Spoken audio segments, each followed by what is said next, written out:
Hello friends, எல்லாருக்கும் வணக்கம். நம்ம என்ன பார்க்க போகிறோம்னா, நிறைய பேர் நிறைய விதமாக கண்டென்ட் கேட்டாலும் அதிகமாக கேட்கக்கூடிய கண்டென்ட்டில் ரொம்ப முக்கியமான ஒரு கண்டென்ட் தான் தேவி Parvati vs Mahavishnu.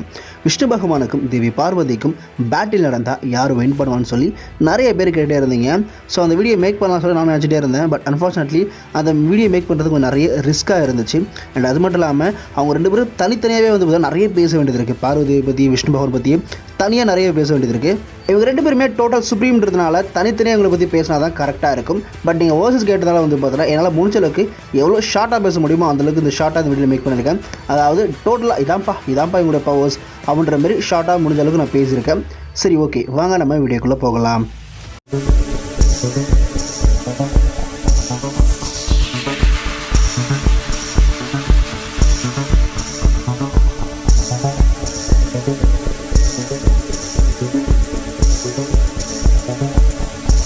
First of all தேவி பார்வதி யார், அவங்க எப்படி கிரியேட் ஆனாங்க அப்படின்னு பார்த்தீங்கன்னா, ஆக்சுவலி தேவி பார்வதி அப்படின்றது சாட்சாத் ஆதி பராசக்தி அப்படின்னு சொல்லக்கூடிய ஒரு அல்டிமேட் ரியாலிட்டி.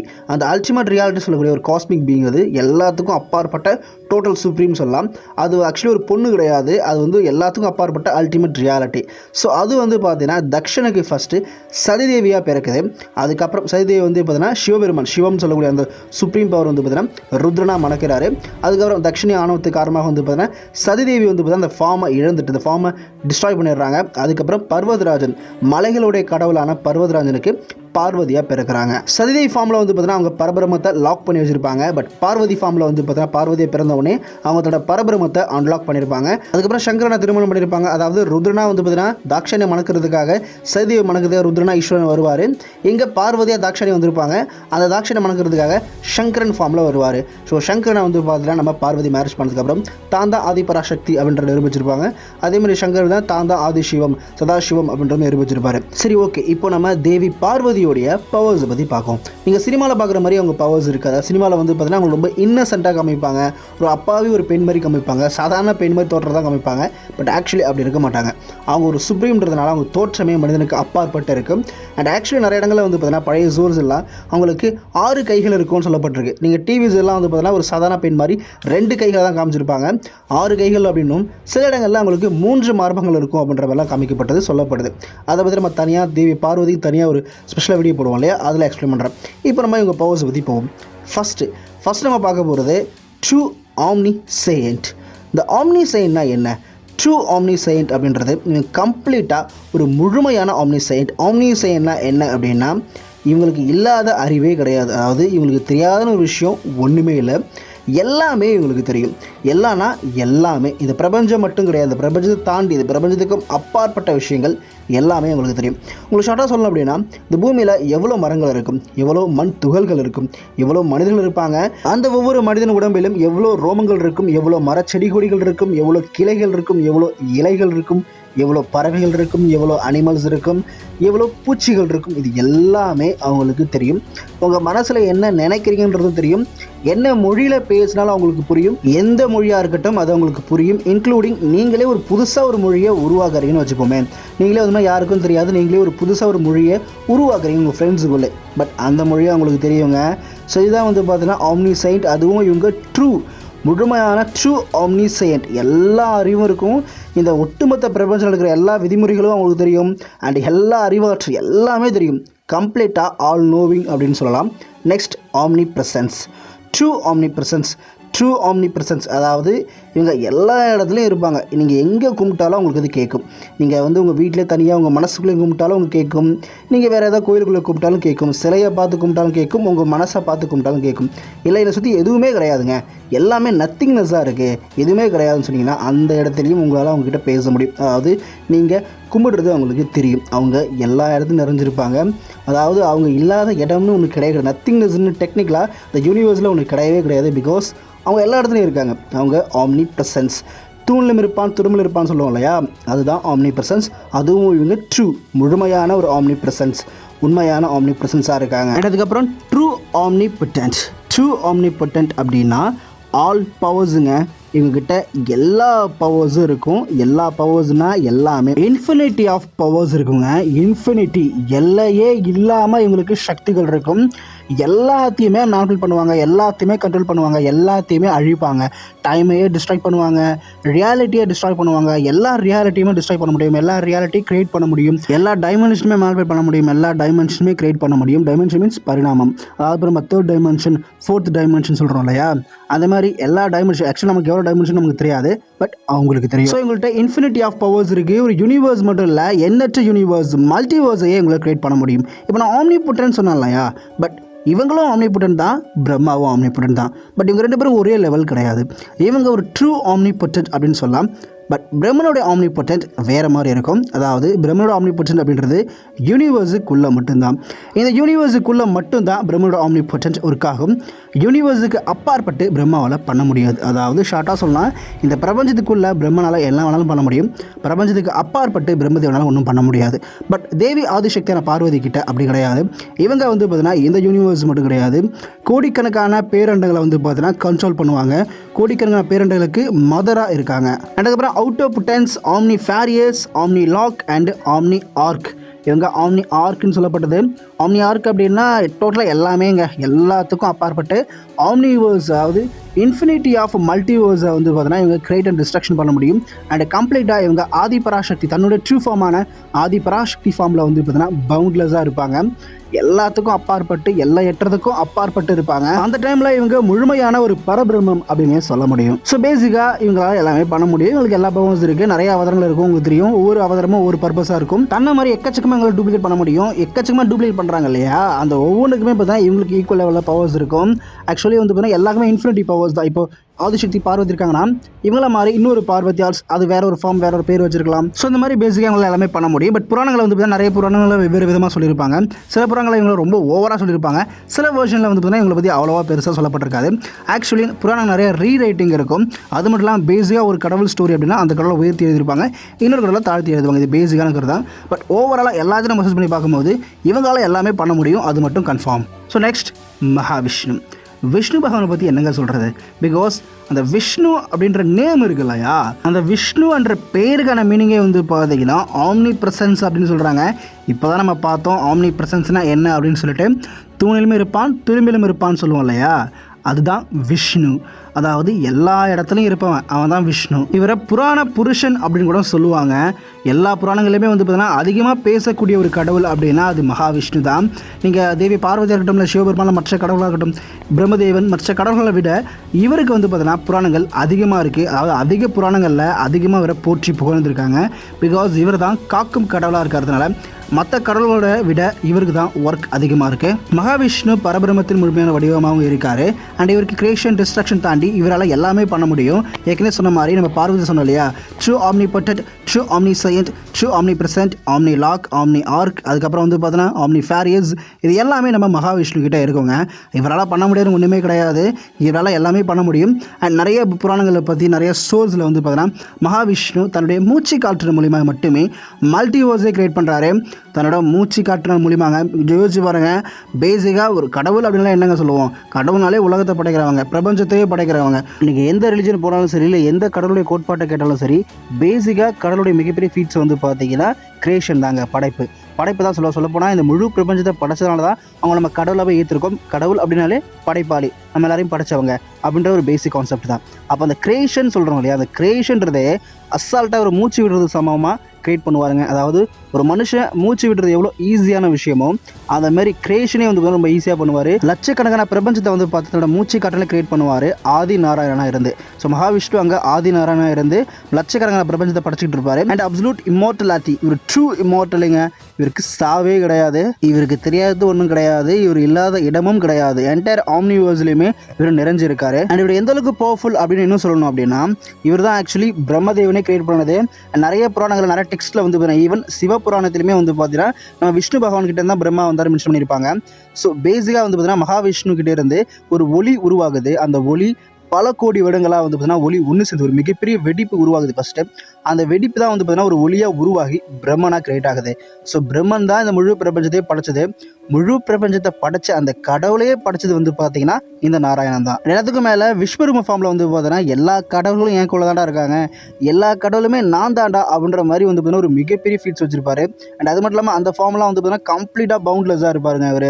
ஸோ பேசிக்காக மகாவிஷ்ணு வந்து பார்த்தீங்கன்னா ஒரு பவுண்ட்லெஸ். சைதேவி இறந்தப்போ வந்து பார்த்தீங்கன்னா சிவபெருமான் கோவப்பட்டு நம்ம வீரபத்ரர் அனுப்புவார். அனுப்பி வந்து பார்த்தீங்கன்னா பேட்டிலாம் நடக்கும். தேவர்களை வந்து பார்த்தீங்கன்னா அவங்க பயங்கரமாக அட்டாக் பண்ணி டிஃபீட் பண்ணுவார். அவங்கள எல்லாருமே பயங்கரமாக வந்து காயப்படுத்துவார். பட் ஹரிவம்ச புராணத்தில் என்ன சொல்லியிருப்பாங்க அப்படின்னா, அது ஹரிவம்ச புராணத்தில் நிறைய வெர்ஷன் இருக்குங்க. பட் ஒரு வெர்ஷனில் என்ன சொல்லியிருப்பாங்க அப்படின்னா, அங்கே வீரபத்ரர் போகிறது போல ருத்ரன் போயிருப்பார். சிவபெருமானோட இன்னொரு அவதாரம் அது. அந்த ருத்ரன் வந்து யாரும் வந்து பார்த்தீங்கன்னா பிரம்மதேவனுக்கு மகனாக அவதரிச்சிருப்பார் சிவபெருமான். அந்த ருத்ரன் போயிருப்பார். ருத்ரனுக்கும் மகாவிஷ்ணுவுக்கும் கடும் யுத்தம் நடக்கும். கடைசியாக மகாவிஷ்ணு விஷ்ணு பகவான் ருத்ரனே வீழ்த்திட்டாரு அப்படின்ற பேர் சொல்லியிருப்பாங்க. பவர்ஸ்னு பார்க்கும்போது ரெண்டு பேருமே பயங்கர சுப்பீரியராக இருக்காங்க. பேசிக்காக வந்து பார்த்தீங்கன்னா ஒவ்வொரு புராணத்திலையும் ஒவ்வொரு கடவுள் உயர்ந்திருப்பாங்க. தேவி பாகவத புராணம் பொறுத்த வரைக்கும் வந்து பார்த்தீங்கன்னா அங்கே ஆதிபராஷ் தான் பெரிய ஆளு. விஷ்ணு புராணம் பொறுத்த வரைக்கும் பார்த்தீங்கன்னா அங்கே விஷ்ணு பகவான் தான் பெரிய ஆளு. பட் அந்த புராணத்தில் வந்து பார்த்தீங்கன்னா மற்ற கடவுளை கொஞ்சம் தாழ்த்தி எழுதியிருப்பாங்க. பட் நீங்கள் தனிப்பட்ட முறையில் இவங்களுக்கு கொடுக்கப்பட்ட ஸோ மகாவிஷ்ணுவில் பண்ண முடியாது எதுவுமே இல்லைங்க பேசிக்காக. சரி, ஓகே, இப்போ வாங்க நம்ம பேட்டரியில் போகலாம். விஷ்ணு பகவான் மற்றும் தேவி பார்வதி இவங்க ரெண்டு பேருமே சிவபெருமானுடைய பாதியாக இருக்காங்க. அதாவது இடது பகுதியாக இருக்காங்க. விஷ்ணு பகவானும் சிவபெருமானுடைய இடது பகுதியாக இருக்காரு. பார்வதி தேவியும் உங்களுக்கு தெரியும் சிவபெருமானுடைய இடது பகுதியாக இருக்காங்க. அண்ட் பேசிக்காக இவங்க ரெண்டு பேருமே சிமிலரான காடுங்க. பேசிக்காக இவங்க நிறைய உற்று போகும். சொல்லப்போனால் இவங்க சிம்லிங்ஸ் அப்படின்னு கூட சொல்லலாம். இவங்களுக்கு கிரியேட் ஆகலை ஆக்சுவலி, இவங்களுக்கு வந்து பிறப்பு கிடையாது. பட் இருந்தாலும் இவங்க நம்ம சிம்பிளிங்காக தான் பார்க்குறோம். அதாவது கிட்டத்தட்ட வந்து சகோதரன் சகோதரி மாதிரி தான் நம்ம பார்க்குறோம். அதன் ரீசன் நிறைய சொல்லலாங்க, எக்கச்சக்கமாக சொல்லலாம். இவங்க ரெண்டு பேருமே ஒரே இடத்துல பாதியாக இருக்காங்கன்றதை தாண்டி இவங்க சிமிலராக இருப்பாங்க. இவங்க பிஹேவியர்ஸ் எக்ஸாம்பிள் விஷ்ணு பகவானுக்கு பார்த்தீங்கன்னா 1000 தலைகள், அம்மனுக்கும் 1000 தலைகள். விஷ்ணு பகவான் கோபத்தின் உருவம் நம்மளுடைய நரசிம்மர், பார்வதியோட கோபத்தின் உருவம் நம்மளுடைய காளிதேவி. விஷ்ணு பகவான் பார்த்தீங்கன்னா வராக அவதாரம் எடுத்திருப்பாரு, பார்வதி வராகி அவதாரம் எடுத்திருப்பாங்க. விஷ்ணு பகவான் நாராயணன், இவங்க நாராயணி. இறைவனுக்கு உறவு முறை இல்லை அப்படின்றாலும் இவங்களை வந்து பார்த்தீங்கன்னா ஒரு அண்ணன் தங்கையாக தான் போர்ட்ரேட் பண்ணுறாங்க. சரி, இப்போ ரெண்டு பேரில் யார் தான் ப்ரோ பவர்ஃபுல் கேட்டிங்கன்னா, நிறைய டெக்ஸ்ட்டில் வந்து பார்த்தீங்கன்னா வெவ்வேறு விதமான சோர்ஸ் இருக்குது. ஆக்சுவலி வந்து பார்த்தீங்கன்னா சில பாயிண்ட்ஸ் வந்து பார்த்தீங்கன்னா விஷ்ணுக்கு வந்து பார்த்தீங்கன்னா சப்போர்ட் பண்ணுற மாதிரி இருக்கும்.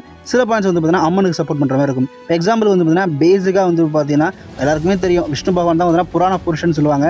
அவருக்கு தான் வந்து பார்த்தீங்கன்னா அதிகமான புராணங்கள் இருக்குது. ஸோ அம்மனோட ஒப்பிடும் போது வந்து பார்த்தீங்கன்னா விஷ்ணு பகவானுக்கு சோர்ஸ் அதிகங்க. அதாவது அவர் தான் டோட்டல் சுப்ரீம்ன்றதுக்காக சோர்ஸ் ரொம்பவே அதிகமாக இருக்குது. அண்ட் அது மட்டும் இல்லாமல் வந்து பார்த்தீங்கன்னா நிறைய இடத்துல பார்வதி விஷ்ணு பகவான் கிட்ட ஹெல்ப் கேட்டிருக்காங்க.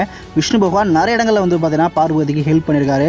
அது மட்டும் இல்லாமல் நிறைய இடங்களில் பார்வதி விஷ்ணுவை வழிபட்டுருக்காங்க. ஈவன் யோகமாயா அங்கே இருக்கும்போது நம்ம துர்கை வந்து பார்த்தீங்கன்னா யோகமாயா இருப்பாங்கல்ல, ஸோ அப்போ வந்து பார்த்தீங்கன்னா அவங்க விஷ்ணுக்கு ரொம்பவே மரியாதை கொடுத்துருப்பாங்க. அவங்கள வணங்கி நின்றுருப்பாங்க. அதாவது கிருஷ்ணருக்கு சிஸ்டரா, விஷ்ணு பகவான் அவதரிக்க போகிற கிருஷ்ணருக்கு சிஸ்டரா பிறக்கிறதுக்காக அம்மன் அங்கே கூப்பிடுவார். ஸோ அம்மனை வந்து பார்த்தீங்கன்னா அவங்களுக்கு ரெஸ்பெக்ட் கொடுத்து வணங்கி ஒரு மரியாதை, ஒரு தெய்வத்தை பார்க்குற மாதிரி ரெஸ்பெக்ட் கொடுப்பாங்க. பட் விஷ்ணு பகவான் வந்து பார்த்தீங்கன்னா அங்கே சாதாரணமாக தான் இருப்பார். இந்த மாதிரி நிறைய இடங்களில் வந்து பார்த்தீங்கன்னா அம்மன் வந்து பார்த்தீங்கன்னா விஷ்ணு பகவானை வழிபட்டுருக்காங்க. அது மட்டும் இல்லாமல் விஷ்ணு பகவான் வந்து பார்த்தீங்கன்னா இடங்களில் அம்மனுக்கு ஹெல்ப் பண்ணியிருக்காங்க. அது மட்டும் இல்லாமல் விஷ்ணுவை வந்து பார்த்தீங்கன்னா நம்ம சக்தியோட அண்ணன் சொல்கிறோம். அண்ணன், அதாவது அண்ணன் அப்படின்னாலே ஒரு படி மேலே. ஒரு பார்வதி பவர்ஃபுல் அப்படின்னு எடுத்துக்கிட்டோம்னு வச்சுக்கோங்களேன். அந்த இடத்துல வந்து பார்த்தீங்கன்னா விஷ்ணு தம்பி அப்படின்னு சொல்லிருக்கணும், பட் அண்ணன் அப்படின்னு சொல்கிறாங்க. அது மட்டும் இல்லாமல் சிவபெருமான் வர்சஸ் சக்தி அப்படின்னு சொன்னால் எல்லாருமே கண்ணை முட்டு டப்புன்னு சிவன் சொல்லுவாங்க. சிவன் வர்சஸ் பார்வதினா டப்புன்னு சிவன் சொல்லுவாங்க. பட் இதுவே சிவன் வர்சஸ் விஷ்ணு அப்படின்னு சொல்லும்போது அங்கே நிறைய பேர் யோசிப்பாங்க. ஸோ இந்த மாதிரி நிறைய பாயிண்ட் வந்து பார்த்தீங்கன்னா நம்ம விஷ்ணு பகவான் இருக்குது. இப்போது நம்ம பார்வதி பக்கம் இருக்க பாயிண்ட் வந்து பார்த்தீங்கன்னா எப்படி விஷ்ணு பகவான் நிறைய இடத்துல வந்து பார்த்தீங்கன்னா விஷ்ணு பகவானை அம்மன் வழிபட்டாங்களோ அதே மாதிரி விஷ்ணு பகவானும் அம்மனை நிறைய இடங்களில் வழிபட்டுருக்காங்க. சொல்லப்போனால் அவரோட எல்லா அவதாரங்களையுமே அம்மனை டெஃபினெட்லி வழிபட்டிருக்காரு. எக்ஸாம்பிள் ஸ்ரீராமர் துர்கையை வழிபட்டிருக்காரு. கிருஷ்ண பரமாத்மா காளியை வழிபட்டிருக்காரு, துர்கையை வழிபட்டிருக்காரு. ஸோ மேக்ஸிமம் எடுக்கக்கூடிய எல்லா விதத்துலையுமே வந்து பார்த்தீங்கன்னா அம்மனே சிவபெருமானும் வழிபட்டிருக்காரு. அண்ட் அது மட்டும் இல்லாமல் வந்து பார்த்தீங்கன்னா அம்மனும் நிறைய டைம் வந்து பார்த்தீங்கன்னா விஷ்ணு பகவானும் ஹெல்ப் பண்ணியிருக்காங்க. விஷ்ணு பகவான காதலையும் தோன்றிய மது மற்றும் கேடபா வந்து பார்த்தீங்கன்னா சரஸ்வதிகிட்ட வர வாங்கியிருப்பாங்க. அவங்க தான் ஆக்சுவலி ஃபர்ஸ்ட் டீமன். இந்துசம் பொறுத்த வரைக்கும் டோட்டல் யூனிவர்ஸ்லேயே அவங்க தான் ஃபர்ஸ்ட் டீமன். அவங்க தங்களால் தான், அதாவது தாங்க விருப்பப்பட்டதை தங்க இறப்பு ஏற்படணும் அப்படின்ற மாதிரி வரவாங்கியிருப்பாங்க. அந்த வரத்தை மீறி இவங்களை கொல்லக்கூடாதுன்றதுக்காக அவங்களை கொல்றதுக்கு வந்து பார்த்தீங்கன்னா விஷ்ணு பகவானுக்கு அம்மன் ஹெல்ப் பண்ணியிருப்பாங்க. இன்னொரு விஷயம், அந்த மது மற்றும் கேடபா எவ்வளோ பவர்ஃபுல் அப்படின்னா லார்ட் பிரம்மாவே பீட் பண்ணியிருப்பாங்க. கடவுள் பிரம்மனே தோக்கடிக்கிறாங்கன்னா அவங்க எந்த அளவுக்கு பவர்ஃபுல் இமேஜின் பண்ணி பாருங்க. ஸோ அவங்கள விஷ்ணு பகவான் தோக்கடிக்கிறதுக்கு அம்மன் முக்கிய காரணமாக இருந்திருப்பாங்க. அவங்க ஹெல்ப் பண்ணியிருப்பாங்க. இந்த மாதிரி நிறைய டைம் வந்து பார்த்தீங்கன்னா விஷ்ணு பகவானுக்கும் அம்மன் ஹெல்ப் பண்ணியிருக்காங்க. அம்மனுக்கும் விஷ்ணு பகவான் ஹெல்ப் பண்ணியிருக்காரு. அது மட்டும் வந்து நரசிம்மர் அவதாரத்தை வந்து சர்வேஸ்வர அவதாரம் வின் பண்ணியிருக்கோம் இல்லையா, சர்வேஸ்வரா மாறி நம்ம சிவபெருமான் வந்து பார்த்தீங்கன்னா நரசிம்மரை வதம் பண்ணியிருப்பாரு. பட் அப்போ விஷ்ணு பகவான் பார்த்தீங்கன்னா கண்டபேருண்டா அப்படின்னு சொல்லி இன்னொரு அவதாரம் எடுத்தா ஒரு ஸ்டோரி இருக்கும். அந்த கண்டபேருண்டா வந்து பார்த்தீங்கன்னா சரபாவோட இயற்கை எதிரியாக இருக்கும். சரபாவை தோக்கடிக்கிறதுக்காகவே உருவாக்கப்பட்ட, கிரியேட் பண்ணப்பட்ட, இல்லை விஷ்ணுவா எடுக்கப்பட்ட ஒரு அவதாரம் தான் வந்து பார்த்தீங்கன்னா கண்டபேருண்டா. பட் அந்த கண்டபேருண்டாவே பார்த்தீங்கன்னா அம்மன் பிரத்திங்கரா தேவி அப்படின்னு சொல்லிட்டு ஒரு ஃபார்ம் எடுத்து டிஃபீட் பண்ணியிருப்பாங்க, கண்டபேரண்டாவே தோக்கடிச்சிருப்பாங்க.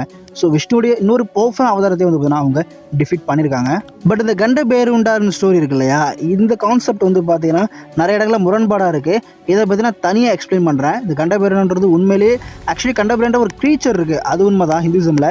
பட் விஷ்ணு பகவான் அந்த மாதிரி ஒரு க்ரீச்சராக மாறினாரா இல்லையா, அது ஒரிஜினல் டெக்ஸ்ட்டா அப்படின்றத பற்றி நான் தனி வீடியோவாக எக்ஸ்பிளைன் பண்ணி சொல்கிறேன். ஸோ இந்த மாதிரி பார்வதியில் வந்து பார்த்தீங்கன்னா நிறைய பாயிண்ட் இருக்குது. ஆக்சுவலி இவங்களுக்கும் இருக்குது, அவருக்கு இருக்குது. அண்ட் அது மட்டும் இல்லாமல் இன்னொரு பாயிண்ட் சொல்ல மறந்துட்டேன். ஆக்சுவலி விஷ்ணு பகவான் வந்து பார்த்தீங்கன்னா அம்மன் கிரியேட் பண்ண கேரக்டர்ஸை விட விஷ்ணு பகவான் கிரியேட் பண்ண கேரக்டர்ஸ்லாம் பயங்கர பவர்ஃபுல். எக்ஸாம்பிள் நம்ம பிரம்மதேவன் எடுத்துக்கலாம். பிரம்மதேவன், மது மற்றும் கைடபா, இது மாதிரி நரகாசுரன், இது மாதிரி கேரக்டர்ஸ் எல்லாமே வந்து பார்த்தீங்கன்னா அம்மன் கிரியேட் பண்ண கேரக்டர்ஸை விட ரொம்பவே பவர்ஃபுல்லாக இருக்காங்க. பட் அதுக்காக வந்து பார்த்தீங்கன்னா விஷ்ணு பகவான் அம்மனோட ரொம்பவே சூப்பர் நம்ம சொல்ல முடியாது. பிகாஸ் சிவபெருமான் கிரியேட் பண்ண முருகப்பெருமானுடைய அம்மன் கிரியேட் பண்ண விநாயக பெருமான் பவர்ஃபுல். அதுக்காக சிவனை விட சக்தி பவர்ஃபுல் எடுத்துக்க முடியாது இல்லையா. ஸோ அந்த மாதிரி தான் இந்த பாயிண்ட்டும் வரும். சரி, ஓகே. இப்போ கன்க்ளூஷன். தேவி பார்வதிக்கும் விஷ்ணு பகவானுக்கும் பேட்டில் நடந்தால் என்ன நடக்கும்? விஷ்ணு பகவானால் பார்வதியுடைய எல்லா அவதாரத்தையுமே டிஃபீட் பண்ண முடியும், வீழ்த்த முடியும், இன்க்ளூடிங் துர்கா அண்ட் காளி. அவங்களும் சேர்த்தா சொல்கிறேன், கண்டிப்பாக மகாவிஷ்ணுவால் அவங்கள டிஃபீட் பண்ண முடியும். அதே மாதிரி தேவி பார்வதி சக்தியால் இவங்களால் விஷ்ணு பகவானுடைய எல்லா அவதாரங்களையுமே டிஃபீட் பண்ண முடியும், இன்க்ளூடிங் நரசிம்மர், கிருஷ்ணர், ராமர், இந்த மாதிரி எல்லா அவதாரத்தையுமே வந்து பார்த்தீங்கன்னா பார்வதி வேலை வின் பண்ண முடியும், தோக்கடிக்க முடியும். பட் மகாவிஷ்ணுவை பார்வதியால் வெல்ல முடியுமா, டிஃபீட் பண்ண முடியுமா? இது சாத்தியமா? இதுக்கான ஆன்சர் நோ. ஆமாங்க, டெஃபினெட்லி வந்து பார்த்தீங்கன்னா பார்வதியால் விஷ்ணு பகவானை வெல்ல முடியாது. அதே மாதிரி பார்வதியோட ட்ரூ ஃபார்மான ஆதிபராசக்தி அப்படின்னு சொல்லக்கூடிய அந்த ஃபார்மை மகாவிஷ்ணுவால் வெல்லவே முடியாது. மகாவிஷ்ணுவையும் ஆதிசக்தியால் வெல்ல முடியாது. இவங்களுக்கு கொடுக்கப்பட்ட தனிப்பட்ட சோர்ஸ் வச்சு பார்க்கும்போது இவங்க ரெண்டு பேருமே வந்து பார்த்தீங்கன்னா எல்லா சக்திகளும் கொண்டவங்க, இன்ஃபினிட்டி ஆஃப் பவர்ஸ் கொண்டவங்க. விஷ்ணு பகவானுடைய எல்லா பவர்ஸுக்குமே கவுண்டர் அட்டாக் பார்வதி கிட்ட இருக்கும். தேவி பார்வதியான ஆதிசக்தியோட எல்லா பவர்ஸுக்குமே விஷ்ணு பகவானுடைய கவுண்டர் அட்டாக் இருக்கும். அதாவது இவங்க இன்ஃபினிட்டியாக பவர்ஸை யூஸ் பண்ணிட்டு தான் இருக்கணும். ஏன்னா இவங்களுக்கு எனர்ஜி குறையவே குறையாது, இன்ஃபினிட்டியாக சண்டை போட்டு தான் இருப்பாங்க. பட் பேசிக்காக சக்தி தான் சோர்ஸ் ஆஃப் பவர்ஸ் அப்படின்னு சொல்லுவோம். அவங்க தான் பேசிக் எனர்ஜியே கூட. பட் இங்கே நிற்கிறது, ஆப்போசிட்டில் நிற்கிறது நாராயணங்க, கம்ப்ளீட்டாக மகாவிஷ்ணு. அவர் வின் பண்ணுறதுன்றது சாத்தியமில்லாத விஷயம். அதே மாதிரி ஆதிசக்தியான பார்வதி வின் பண்ணுறதுன்றதும் சாத்தியமற்ற விஷயம். இவங்க ரெண்டு பேருமே பவுண்ட்லெஸ்ஸாக இருக்காங்க. இவங்க ரெண்டு பேருக்கும் பேட்டில் நடந்துச்சுன்னா இன்ஃபினிட்டி அந்த பேட்டில் நடந்துக்கிட்டு தான் இருக்கும். இந்த பேட்டில் மூலிமா கண்டிப்பாக மிகப்பெரிய பேரழிவு ஏற்படும். நினச்சாங்கன்னா என்டையர் ஆம்னிவர்ஸை அழிக்க முடியும். நீங்கள் டிவி சீரியலில் பார்க்குற மாதிரி சும்மா வெப்பன் வச்சு அடிச்சுட்டு இருக்க மாட்டாங்க. அது மாதிரி சில கதைகள்லாம் வந்து சுவாரஸ்யத்துக்காக எழுதப்பட்டது. சும்மா வெப்பன் வச்சு அடிச்சுக்கிறது, கதையை வச்சு அடிச்சுக்கிறது, இதெல்லாம். பட் ஆக்சுவலி இவங்ககிட்ட எல்லா சக்தியுமே இருக்குது. இவங்க பவர்ஸ்லாம் யூஸ் பண்ணாங்கன்னா எல்லாமே அழிஞ்சிடும், சர்வமும் நாசமாயிடும். ஸோ என்டையர் ஆம்னிவர்ஸ், நான் சொல்கிறது யூனிவர்ஸ் இல்லைங்க, ஆம்னிவர்ஸ், கிட்டத்தட்ட இன்ஃபினிட்டி ஆஃப் மல்டிவர்ஸ், அது எல்லாத்தையும் உங்களால் அழிக்க முடியுங்க. ஸோ இப்பேற்பட்ட ரெண்டு பெரிய சுப்ரீம் பீயிங் மோதிக்கிட்டாங்கன்னா அந்த பேட்டில் எப்படி இருக்குன்றதை இமேஜின் பண்ணி பாருங்கள். ஸோ இந்த பேட்டில் யாருமே வின் பண்ண மாட்டாங்க. ஆக்சுவலி நம்ம ட்ரான் கூட சொல்ல முடியாது, ஏன்னா ட்ரான்றது ஒரு முடிவு இருக்கும் இல்லையா. பட் இவங்க இன்ஃபினிட்டியாக பேட்டில் பண்ணிட்டு தான் இருப்பாங்க. ரெண்டு பேருக்குமே இன்ஃபினிட்டி ஆஃப் டியூரபிலிட்டி இருக்குது. இவங்க டயர்டே ஆக மாட்டாங்க. ஆக்சுவலி ஒரிஜினலாக உண்மையாக கடவுள் உணர்ந்தவங்க தெரியும், இவங்களுக்கு டயர்ன்ற விஷயமே கிடையாது. ஸோ இந்த பேட்டில் வந்து பார்த்தீங்கன்னா இன்ஃபினிட் நடந்துட்டு தான் இருக்கும். ஸோ இதுதான் என்னுடைய கன்க்ளூஷன். அண்ட் இன்னொரு விஷயம் சொல்ல மறந்துட்டேன், நான் மகாவிஷ்ணு ருத்ரனை வென்றாருன்னு சொன்னேன் இல்லையா. ருத்ரன்றது சிவபெருமானுடைய ஒரு முக்கிய அவதாரம், உக்ரமான அவதாரம். பட் சிவனை வென்றுட்டாருன்னு சொல்லலை. எப்படி நம்ம சிவபெருமானை வந்து பார்த்தா நரசிம்மர் வென்றாரோ அந்த மாதிரி விஷ்ணு பகவான் வந்து பார்த்தீங்கன்னா சிவபெருமானோட ஒரு அவதாரமான ருத்ரனை வென்றிருப்பாரு. ஸோ அந்த பேட்டில் ஈசனே வென்றுட்டாரு நான் சொல்லலைங்க, அதாவது சிவனே வென்றுட்டாரு நான் சொல்லலைங்க. ஸோ அவ்வளோதான் கைஸ், இந்த வீடியோ உங்களுக்கு பிடிச்சிருக்கும்னு நினைக்கிறேன். நீங்கள் நினைக்கிறீங்க உங்களோட பாயிண்ட்டை இந்த வீடியோ கமெண்ட் செக்ஷனில் மென்ஷன் பண்ணுங்கள். So thank you. வீடியோ பற்றி ரொம்ப நன்றி. இதே மாதிரி நல்ல வீடியோ மீண்டும் சந்திக்கிறேன். Thank you so much.